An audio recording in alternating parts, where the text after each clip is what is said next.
2026 বিশ্বকাপ ফুটবল মাঠে গড়াতে আর মাত্র কয়েক সপ্তাহ বাকি, কিন্তু ভূ-রাজনৈতিক অস্থিরতায় ইরানের অংশগ্রহণ নিয়ে ধোঁয়াশা কাটছে না। এর মধ্যে কানাডার বিমানবন্দরে ইরান ফুটবল ফেডারেশনের সদস্যদের প্রবেশে বাধা দেওয়ার ঘটনায় নতুন করে উত্তেজনা তৈরি হয়েছে।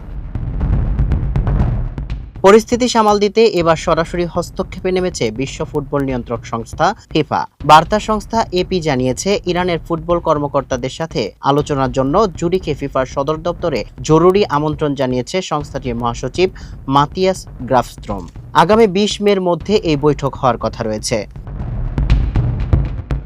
বিষয়টি নিশ্চিত করেছেন ইরান ফুটবল ফেডারেশনের সভাপতি মেহেদি তাজ। কানাডা থেকে ফিরে তিনি জানান, বিশ্বকাপের অংশগ্রহণ ও সংশ্লিষ্ট জটিলতা নিয়ে ফিফার সাথে তাদের অনেক গুরুত্বপূর্ণ বিষয়ে আলোচনা আছে। এর আগে ফিফা কংগ্রেস ইরানের প্রতিনিধিরা ছাড়া বাকি 211 দেশের প্রতিনিধি উপস্থিত ছিলেন, যা সংখ্যা আরও বাড়িয়ে দিয়েছিল।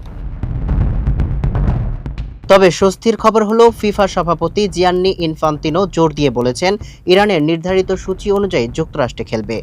এমনকি মার্কিন প্রেসিডেন্ট ডোনাল্ড ট্রাম্পও হোয়াইট হাউসে সুর নরম করেছেন। তিনি জানিয়েছেন, ফিফার সভাপতি সিদ্ধান্তের যুক্তরাষ্ট্রে কোনো আপত্তি নেই। এখন জুরিখের বৈঠকে নির্ধারিত হবে মাঠের লড়াইয়ে ইরানের লাল সাদা জার্সি দেখা যাবে কিনা।